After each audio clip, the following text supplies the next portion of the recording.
அல்லாஹ் என்றால் என்ன? மனிதர்களாகிய நம்மை மற்ற அனைத்து படைப்பையும் படைத்து பராமரித்து வரும் இறைவன் பெயர் அல்லாஹ். அல்லாஹ் எங்கே இருக்கிறார்? ஏழு வானத்திற்கு மேல் அதிசயம் மாபெரும் ஆசனத்தில் இருக்கிறார். அல்லாஹ் உருவம் என்ன? அல்லாஹ் அவனுக்கே உரிய உருவத்தில் இருக்கிறான். அவனை யாரும் பார்க்காதனால் அவன் தரும் குறித்து அறிய முடியாது. அல்லாஹ்வை பார்க்க முடியாதா?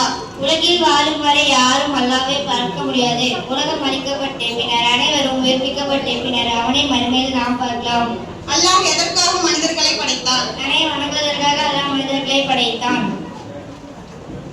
லா இலாஹா இல்லல்லாஹ் என்ற கலிமாவின் பொருள் என்ன? நாம் வணக்கம் செய்வதற்கு தகுதியானவன் அல்லாஹ்வை தவிர வேறு யாரும் இல்லை என்பதே இதன் பொருளாகும். வானவர்கள் என்னும் மலக்குகள் என்போர் யார்? ஒளியால் படைக்கப்பட்ட மனித கண்களுக்கு தென்படாத படைப்பினும் தான் மலக்குகள் எனும் மாணவர்கள். மலக்குகள் எண்ணிக்கை எவ்வளவு? மலக்குகளின் எண்ணிக்கை நாம் அறிய முடியாது என்று அல்லாஹ் கூறுகிறான். எனவே எத்தனை மலக்குகள் என்பது அல்லாஹ்வுக்கு மட்டும் தெரியும், வேறு யாருக்கும் தெரியாது. மறுமை நாள் என்றால் என்ன? உலகம் ஒரு நாள் அழிக்கப்பட்டு அல்லாஹ்வால் மீண்டும் உருவாக்கப்பட்ட அந்த நாள் மறுமை நாள் என்படும். அல்லாஹ் நமக்கு கூறியுள்ள நபிமார்களின் எத்தனை பெயர்கள் உள்ளன? 25 நபிமார்கள் பெயர்கள் அல்லாஹ் குர்ஆன் மூலம் கூறுகிறான்.